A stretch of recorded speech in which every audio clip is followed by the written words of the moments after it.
bonjour, bienvenue dans le grand débrief numéro 2. Alors, comme tous les soirs, je suis accompagné par Pauline Garcia, Bonsoir. éleveuse et comportementaliste animalière. Oui, tout à fait.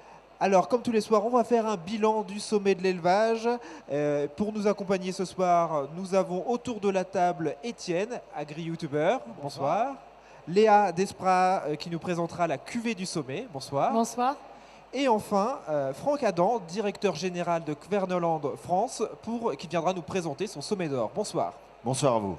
Alors, on a un producteur de lait autour de la table. Alors, tout de suite, on va commencer en regardant des nouvelles, en ayant des nouvelles du concours de la race brune.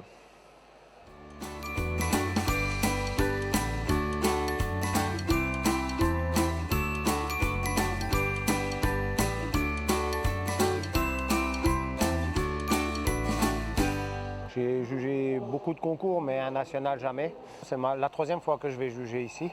J'ai déjà fait 2 fois Cournon.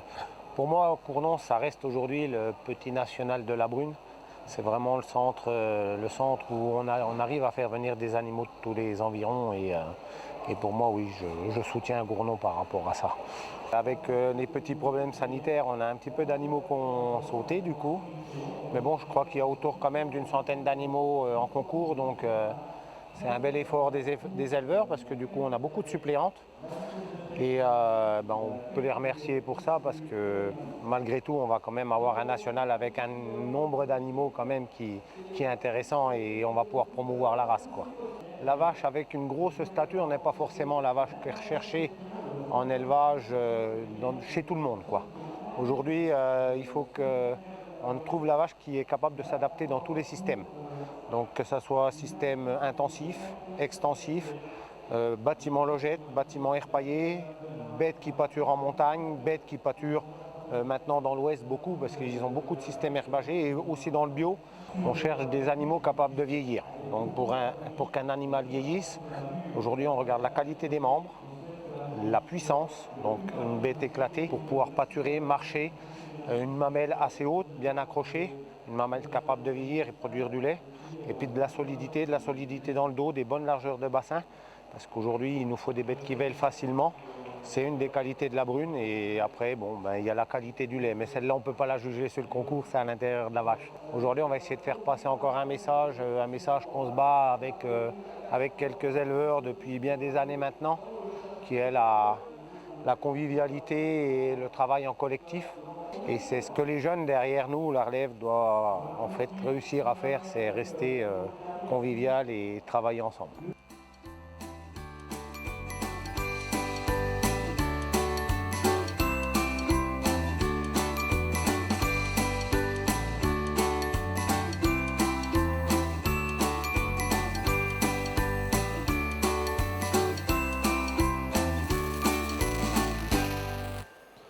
Alors Étienne, tu as des Primolstein chez toi. Pourquoi pas accueillir une jolie brune?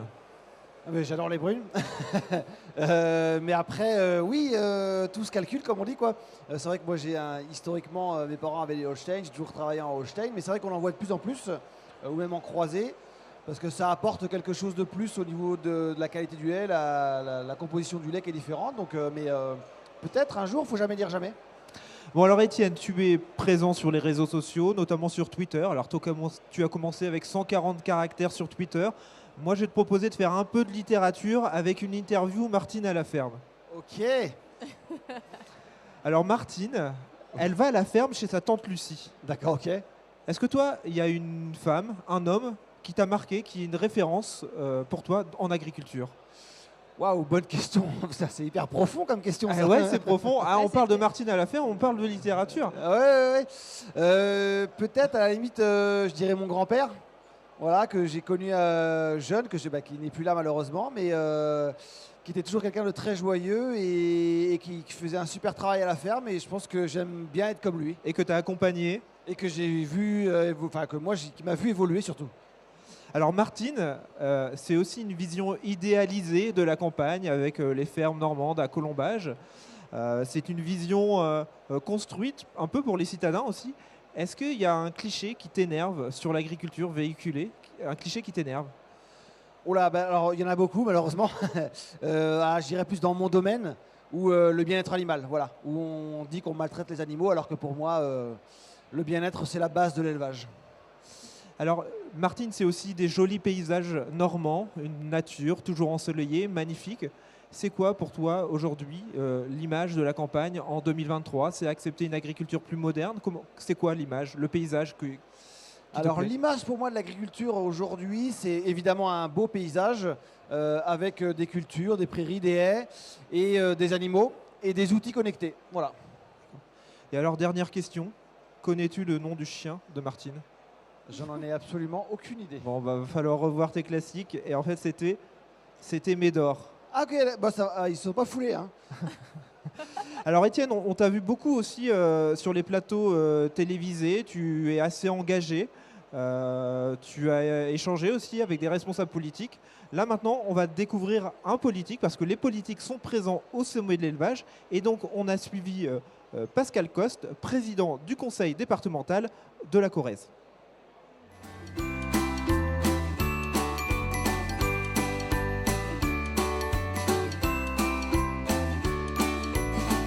Pour nous, département, c'est important d'abord d'exister. Je pense qu'on a la chance d'avoir une marque origine corrèze et donc de pouvoir en faire la promotion auprès de l'ensemble des éleveurs. C'est le concours national de la race limousine ici à Cournon. Ça, c'est aussi une grande force du sommet, d'alterner les concours nationaux. Et donc pour nous, c'était important de pouvoir remercier nos éleveurs et puis faire découvrir la marque et les produits de Corrèze à plus de 500 éleveurs venus de toute la France représenter la limousine. Et donc oui, une grande fierté de pouvoir échanger sur nos savoir-faire parce que ce public-là connaît les savoir-faire mieux que personne. Au sommet, c'est l'occasion de faire des grandes journées, c'est-à-dire qu'on peut commencer le matin au casse-croûte avec des éleveurs, avoir enchaîné des réunions, le ministre, pas ministre, et puis avec l'ensemble des collègues, de pouvoir traverser les allées et aller voir aussi les exposants qui jouent un rôle majeur dans l'ensemble de la filière. Et puis des fois finir un peu tard le soir pour pouvoir rééchanger avec les éleveurs et passer un moment de convivialité et les trouver dans un autre moment. Quand on prend l'apéritif avec des éleveurs à leur table, après un concours, après des résultats, après, je pense qu'ils expriment aussi ce qu'ils ont besoin, l'envie et aussi la force qu'ils portent pour rester éleveurs sur nos beaux territoires. C'est un moment qui permet de pouvoir lancer des opérations comme ce que l'on fait avec le collectif des conseils départementaux du Massif central. Cette année, nous lançons cette initiative pour être une caisse de résonance pour porter l'élevage à l'herbe, qui est une des productions qui est très environnementale, hein, qui permet de décarboner notre planète, qui permet de préserver les ressources en eau, de façonner les paysages, de garder de la biodiversité. Donc si on ne garde pas demain les prairies, il n'y aura plus de ruminants et il n'y aura plus ni les paysages, ni la biodiversité, ni la capacité à stocker du carbone.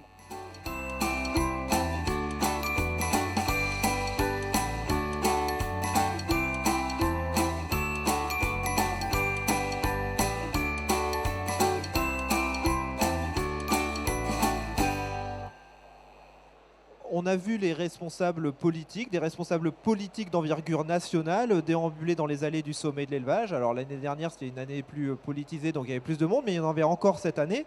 Franck Adam, en tant que dirigeant d'une entreprise qui travaille au quotidien avec les agriculteurs, si vous croisez un responsable politique, vous lui faites passer quoi comme message ?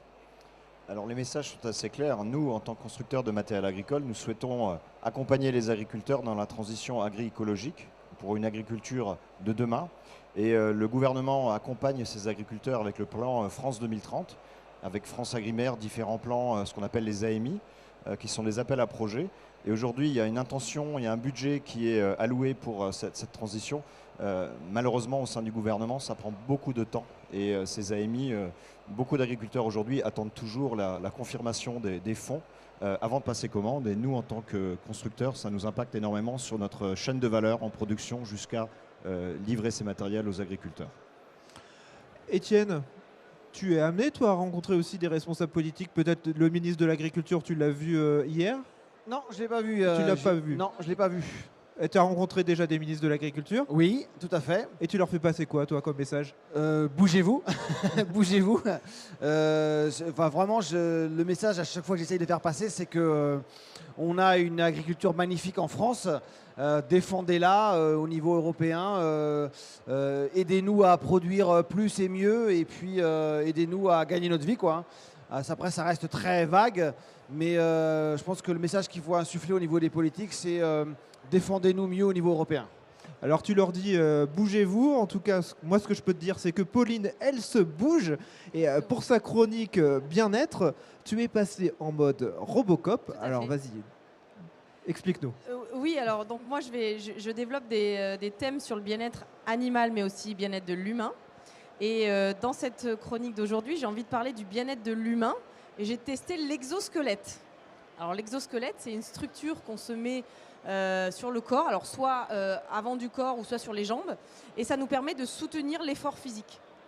Donc c'est en partenariat avec la MSA, et on va voir ça dans la vidéo. Eh ben on le regarde tout C'est de parti. suite. Bonjour à tous, nous sommes au sommet de l'élevage et j'ai le plaisir de rencontrer Sébastien Paquet. Il est à côté de moi, il va se présenter et il va me parler du bien-être de l'éleveur et de l'animal. Bonjour Sébastien, donc merci d'être venu et d'avoir accepté ce reportage avec moi. Je te laisse te présenter. Qui es-tu? Bonjour Pauline, donc Sébastien Paquet, je suis le responsable du service prévention de la MSA Auvergne et je m'occupe spécialement, donc la prévention c'est quoi? C'est s'occuper du bien-être surtout des éleveurs et bien sûr on tient en compte aussi le bien-être animal qui est cher à tes yeux. Depuis plusieurs années, j'ai un partenariat avec la MSA Auvergne. Je suis ravie de travailler en local avec les 4 départements. Et nous sommes amenés à travailler sur le bien-être de l'animal, mais aussi on prend en compte le bien-être de l'éleveur. Et j'ai envie qu'on parle aujourd'hui de ce qu'il existe en termes d'équipement ou d'encadrement pour l'humain. Je t'écoute. Alors oui Pauline, effectivement, nous on s'occupe de l'humain avant tout dans son environnement de travail. Donc on fait tout le temps des accompagnements de projets, donc c'est-à-dire qu'on aime bien que les gens nous associent dès qu'ils ont un projet, dès le début, et on les accompagne petit à petit dans leur démarche. Donc on est bien d'accord, il faut encadrer l'humain en fonction de son environnement, en fonction de sa charge de travail, en fonction de l'effort physique. Donc qu'est-ce qu'il existe actuellement pour améliorer le confort de l'humain? Il y a à peu près un an, j'étais appelé sur une ferme et on m'a demandé comment améliorer les conditions de travail. C'est une dame de 38 ans qui commence à avoir des petites douleurs et qui me dit mais qu'est-ce que je peux faire pour améliorer? On a parlé de l'organisation du travail. Est-ce qu'elle ne peut pas se faire seconder de temps en temps pour éviter les gestuels? Est-ce qu'elle ne peut pas regarder un petit peu différemment son travail? On a évoqué les robots de traite, mais c'est un changement complet de travail. Et finalement, on va faire un réaménagement de sa salle de traite. On a également évoqué, et je crois que ça t'intéresse, quelque chose qu'on peut rajouter sur la personne, qui est l'exosquelette. Mais encore faut-il avoir envisagé toutes les étapes avant. Alors, exosquelette, ça veut dire que c'est une structure que c'est un équipement que tu mets sur toi qui permet de soulager des tensions et soulager l'effort physique, c'est bien ça? Là, ce que je te propose, c'est que je peux te montrer un exosquelette qui soulage les membres supérieurs.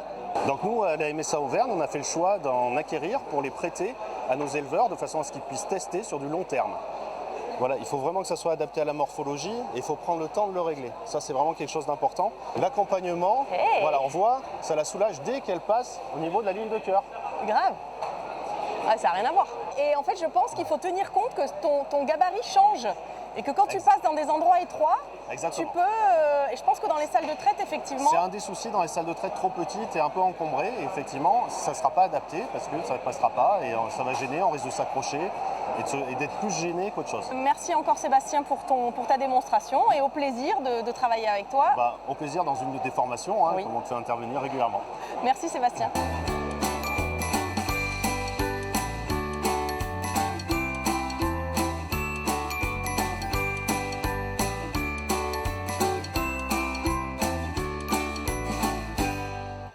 Alors Pauline, hier je t'ai dit que tu avais une jolie casquette, mais là tu avais aussi une jolie veste. On peut pas te rater, rose, ça pète. Je vais te refaire ton dressing, j'ai l'impression. Vincent. Bah oui, mais tu vois, moi je suis très classique tous les soirs, chemise blanche, c'est un peu triste, c'est un peu terne. L'exosquelette, c'est lourd, ça pèse combien? Non, pas du tout. C'est hyper léger. Par contre, on en a parlé avec Sébastien, il faut faire attention au frottement. C'est-à-dire que ça doit t'aider dans l'effort, mais ça ne doit pas t'occasionner d'autres gènes. Donc ils prennent en compte justement tous les réglages pour éviter les frottements, parce que la mousse peut frotter tout au long de la journée. Mais c'est hyper léger, c'est un produit vraiment qu'on ne sent pas du tout. Et c'est adapté à tous les types de gabarits? Oui, oui, oui. On n'a pas parlé du coût, on a des idées de coût? Alors ça va dépendre de la taille, mais honnêtement, il ne m'a pas donné de coût parce que c'est sur devis et on n'a pas évoqué le prix de l'exosquelette. Alors là, c'est une innovation. Est-ce qu'il y a réellement des agriculteurs qui l'utilisent? Oui, tout à fait. Oui, oui. Et c'est vrai que les femmes s'intéressent un peu plus à ça parce qu'elles sont peut-être plus à l'écoute de leur corps, je ne sais pas.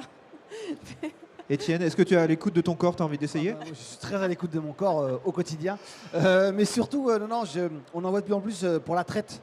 Oui. Puisque voilà, on lève les épaules, les problèmes d'épaule, et notamment sur les agricultrices. Parce que c'est souvent les agricultrices qui font la traite dans les élevages. Et elles ont des gros problèmes d'épaule, de bras. Et c'est vrai qu'on en voit de plus en plus. Et c'est vrai que c'est génial pour soulager l'effort. Alors, il est visible où? Sur le stand de la MSA? Sur le stand de la MSA, oui. Jusqu'à demain.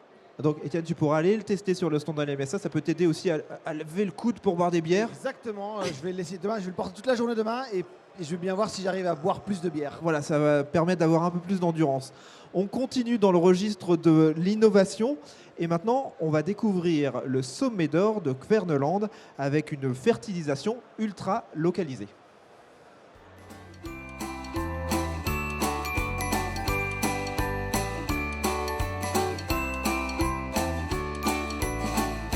La technologie Poudama, c'est une technologie qui nous permet de fertiliser au semis monograine directement en dessous de la graine pour pouvoir optimiser l'apport de l'engrais et l'utilisation de l'engrais.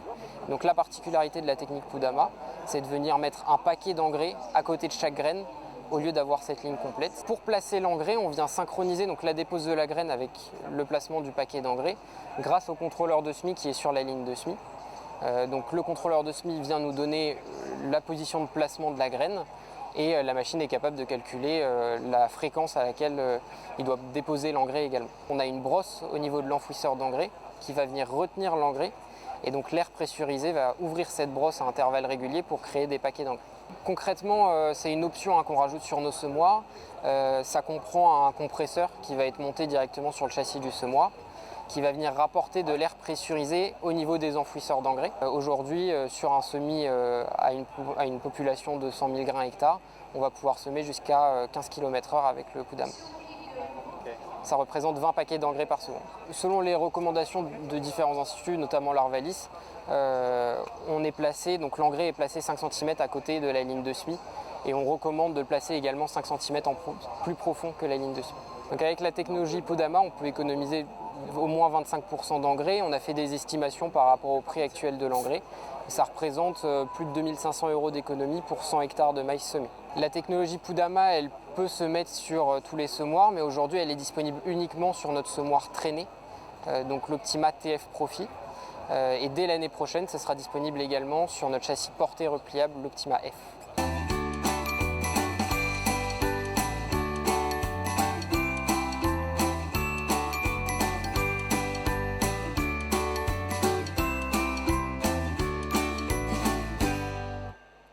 Alors Franck Adam, il faut combien de temps pour aboutir à ce genre d'innovation?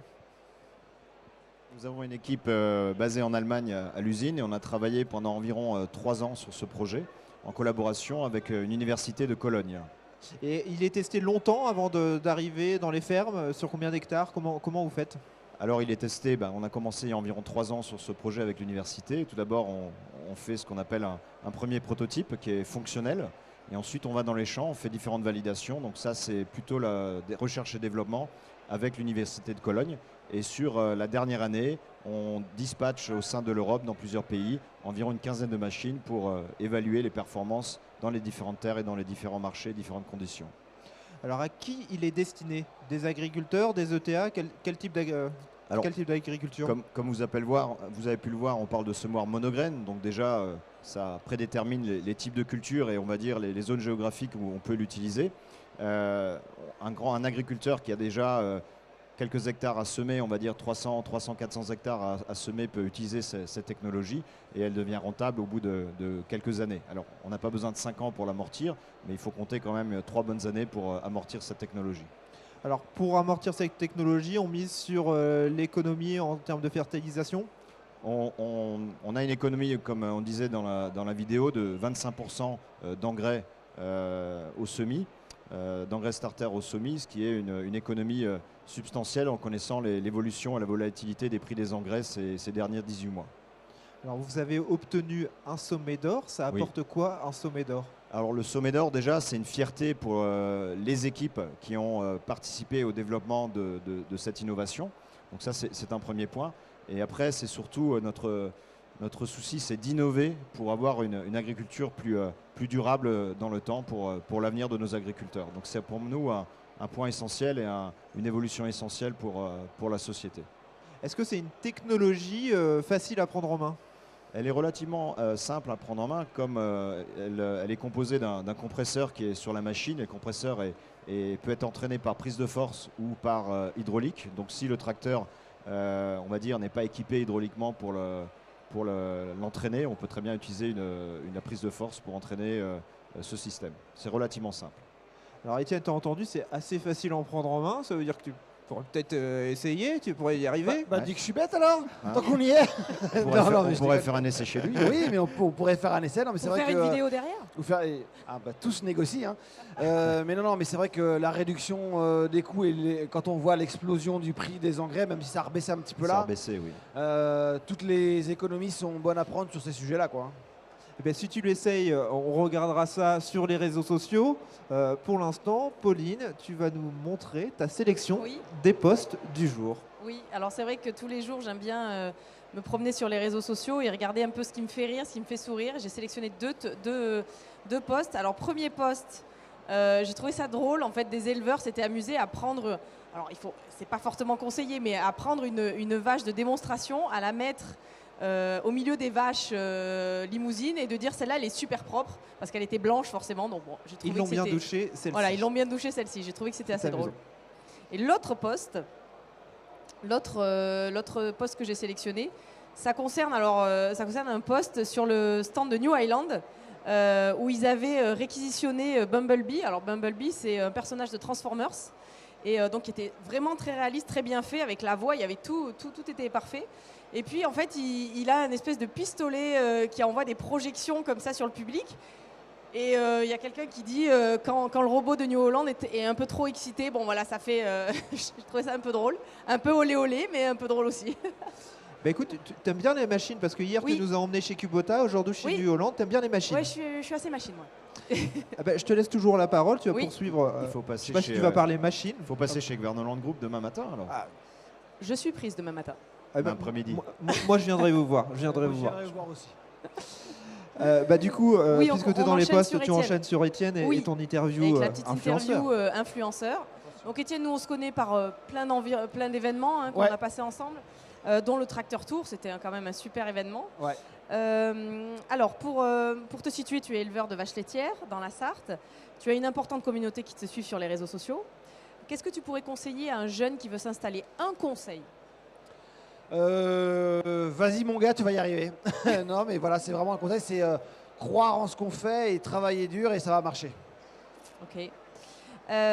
Si tu as une seule vidéo à conseiller de ta chaîne YouTube qui te représente, qui peut... c'est la vidéo, alors peut-être par rapport au nombre de vues, je sais pas. Oui, alors celle que c'est vrai qu'il y a une que je suis très fier. Celle que tu as aimé monter par exemple. Ouais, c'est sur la ferme des 1000 vaches. Avant qu'elle ferme, j'ai fait une vidéo sur la ferme des 1000 vaches qui est quasiment à 700 000 vues aujourd'hui sur YouTube. Et j'en suis très fier parce que j'ai énormément de commentaires sous la vidéo de gens qui disent mais on pensait pas que c'était comme ça. Au final, c'est une belle ferme et on s'imaginait que c'était horrible, mais en vrai, la ferme est très bien. Ouais, donc c'est plutôt un message positif. Très positif, ouais. Donc tu es un agriculteur très communicant sur les réseaux sociaux. Tu as écrit d'ailleurs un livre. Hein, tu fais beaucoup de séances de dédicaces là, aux séances au sommet. J'essaie. Tu n'hésites pas à prendre la parole sur les réseaux sociaux, notamment sur Twitter, maintenant X. Hein, voilà, on se met à jour. Ils ont changé. Quel est le tweet dont tu es le plus fier? Waouh, le tweet dont je serais le plus fier, je pense, c'est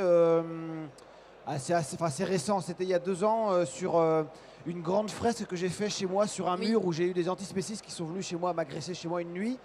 Et on a transformé cette agression dégueulasse en un message positif d'espoir. On a écrit un grand Peace and Food sur un mur en recouvrant un tag d'antispécisme qui avait marqué 2020, abolition de l'élevage. Et c'est devenu un événement difficile. On en a fait un événement très positif. Ouais. Voilà. C'est d'ailleurs le titre de ton livre. C'est d'ailleurs le titre du livre, c'est Peace and Food. Tout à fait. Quel est le bad buzz sur les réseaux sociaux que tu pourrais regretter un peu? Alors, le bad Il y en a buzz... plein. Il y en a plein. Il y en a plein, il y en a beaucoup trop même. Non, le plus récent, qui a fait un peu de bruit, j'ai fait une blague un peu lourde. Voilà, où j'ai comparé l'acteur de Aquaman. Oui. Voilà. Et en fait, il était avec la barbe et sans barbe. Et c'est vrai qu'avec la barbe, il était super sexy. Il avait marqué les agriculteurs. Et sans la barbe, on aurait dit une vieille mémé. D'accord. Et il avait marqué les agricultrices. Bon, ok. Donc c'était évidemment une blague très lourde. Oui. Et les agricultrices me sont tombées dessus. Ouais. Et elles m'ont dit t'es nul, c'est débile. Et elles avaient raison. Oui, parce qu'en fait, c'est pas toi. Non, c'est pas moi. Le clash avec une personnalité politique sur les réseaux sociaux qui t'a un peu chauffé. Ben, il y en a eu beaucoup aussi, parce que j'aime bien les secouer aussi. Alors le dernier en date. Alors il y a eu Sandrine Rousseau, qui a été un petit peu, voilà, on a fait un article ensemble, parce que voilà. Alors, il y a eu Nagui aussi, que j'ai bien secoué. Ah oui. Mais il y a quelques temps déjà, mais où je l'avais bien secoué. Et Émeric Caron, après, qui est un anti-élevage notoire. Très prononcé, ouais. Voilà, ces gens-là que j'aime bien titiller, quoi. Ok. Donc pour finir, tu es une référence pour beaucoup de jeunes et notamment ceux qui veulent se lancer sur les réseaux sociaux et communiquer sur le métier. Si tu devenais un coach, la Etienne Academy, tu vois, tu vois le concept un petit peu? Ok, ouais. Donc c'est pour jeunes agriculteurs, tu accueilles des futurs agriculteurs. Quels conseils tu leur donnerais sur les erreurs à éviter sur les réseaux sociaux? Qu'est-ce qu'il ne faut pas faire? Qu'est-ce qu'il ne faut pas montrer? Qu'est-ce qu'il faut... Alors, l'erreur qu'il faudrait éviter, c'est ne pas expliquer comment on travaille. C'est-à-dire qu'on met une photo et puis on s'imagine que c'est beau et que tout le monde va comprendre. Oui. Alors que non, en fait, il faut qu'on explique comment on travaille. On peut tout montrer à condition de bien l'expliquer. Et vraiment, c'est expliquer son métier très simplement, de manière avec des mots très très simples, pas rentrer trop dans la technique. Vulgariser, quoi. Voilà, vulgariser, mais de manière très simple. Ok. Voilà. Je vais conseiller ton école alors. Voilà, bah écoutez. Etienne Academy. Voilà, Etienne Academy. Je donnerai les tarifs plus tard. Ok. Eh bien, merci beaucoup. Vous avez tous bien répondu à nos questions. Donc maintenant, vous avez mérité l'apéro. Ah. Et l'apéro, là, on va amener les bouteilles de vin. Je ne sais pas où elles sont. C'est pour parler de la cuvée du sommet. Léa Desprats, est-ce que vous pouvez me présenter la cuvée du sommet? Oui, bien sûr. Alors la cuvée du sommet, elle est déclinée en rouge, en blanc et en rosé. Elle est issue de notre joli territoire d'Auvergne, d'un terroir volcanique d'Auvergne, puisqu'on est sur la grande chaîne des Puys. C'est un vignoble confidentiel qui a une vraie particularité, puisqu'il y a moins d'une dizaine de vignobles dans le monde qui sont assis sur des volcans, et donc avec des spécificités toutes particulières. Et cette cuvée, elle a été sélectionnée avec soin par les organisateurs du sommet, Fabrice Berton, Jacques Chazalet, pour pouvoir représenter au mieux notre appellation. Et pour être tout à fait exact, la cuvée du sommet est faite par 2 producteurs, Pierre Guagou et la maison d'Espresso Saint-Verny. Alors Étienne, oui. tu vas trop utile, tu vas commencer, tu vas ouvrir et puis tu vas déboucher une bouteille. Je suis assez doué pour ouvrir les bouteilles. Voilà. Donc attendez, je pose ça. Tu veux que j'aille chercher un exosquelette? Je lève assez bien le coude pour ce genre d'exercice. Ok. Alors, est-ce que vous pouvez, au niveau gustatif, est-ce que vous pouvez nous décrire ce vin? Oui, bien sûr. Alors, la typicité, je vais vous parler des vins en particulier, mais la typicité des vins volcaniques, c'est qu'effectivement, c'est relativement rare dans le monde du vin, puisqu'on en retrouve à l'étranger, mais finalement peu en France, avec une jolie minéralité, de la salinité, de la fraîcheur, puisqu'on est sur des terroirs d'altitude, on est sur des terres de basalte, de pouzzolane, de pierre ponce, de pépérite, qui sont très particulières, qui donnent beaucoup de fraîcheur au vin. Et en même temps, on a la chance d'être sur des coteaux très ensoleillés, qui nous permet d'avoir beaucoup de fruits, beaucoup de gourmandises. Et donc, on essaye de faire une jolie alliance entre la fraîcheur et la gourmandise. Voilà, alors là, il y a 3 vins. Attention, est-ce que tu es prêt, Étienne? Alors, on débouche laquelle? Alors, on va peut-être commencer par le blanc. On va peut-être commencer par le blanc. Le blanc, c'est un assemblage entre du pinot gris et du chardonnay. Le chardonnay va amener de la fraîcheur, la minéralité, le pinot gris, un peu plus le côté fruité, gourmandise. Quand même pour vous dire que ces 3 vins ont été sélectionnés en comité de dégustation. On a fait un comité de dégustation sur lequel on avait présenté plusieurs échantillons. Et ce sont les 3 vins qui ont été retenus et qui ont la chance de pouvoir représenter notre belle région au sommet de l'élevage. Alors comme vous pouvez le voir aussi, quand on dit que c'est la cuvée du sommet de l'élevage, c'est on va jusqu'au bout et que on a l'affiche du sommet. Alors on a la chance d'être en général les premiers à pouvoir la voir pour pouvoir la poser sur la bouteille. Alors j'en prends une, je ne sais pas si vous allez réussir à zoomer au niveau de la réalisation près de moi. Ah, ils sont très forts. Voilà, vous découvrez l'étiquette du sommet avec l'affiche du sommet. C'est Mathieu Théron qui est sur l'affiche. Donc il est aussi sur une bouteille de vin. C'est quand même une grande satisfaction pour lui, j'imagine. Étienne, tu peux nous servir un verre ? Alors dans la région, peut-être pour parler des cépages, on a majoritairement du gamay, du pinot noir, du chardonnay. Et puis, comme je vous le disais tout à l'heure, sur le blanc, on a aussi un petit peu de pinot gris où on peut retrouver les bouteilles du sommet aussi dans le hall d'accueil, sur lequel on a un stand et sur lesquels on propose la cuvée en dégustation et à la vente aussi. Et puis sur les espaces de restauration qui ont pour la plupart ces cuvées. Alors, ce partenariat avec le sommet de l'élevage, il n'est pas nouveau? Non, il n'est pas nouveau. Alors, on a la chance d'avoir des organisateurs comme Jacques, Fabrice, puis maintenant son fils Victor, qui ont toujours voulu mettre à l'honneur l'Auvergne et les produits auvergnats et les produits régionaux. Donc, ça fait longtemps qu'ils avaient mis en avant les vins d'Auvergne. Et puis, il y a quelques années, on a décidé d'aller jusqu'au bout et d'y apposer vraiment l'affiche du sommet. Pour que ça devienne véritablement, officiellement, la cuvée du sommet. Eh ben, on va goûter. Et la question c'est, est-ce qu'on le fait tourner comme le rouge comme ça? Si tu en mets pas à côté, tu as le droit. D'accord, ok, je le laisse sur la table et je le fais tourner comme ça. Et après je bois.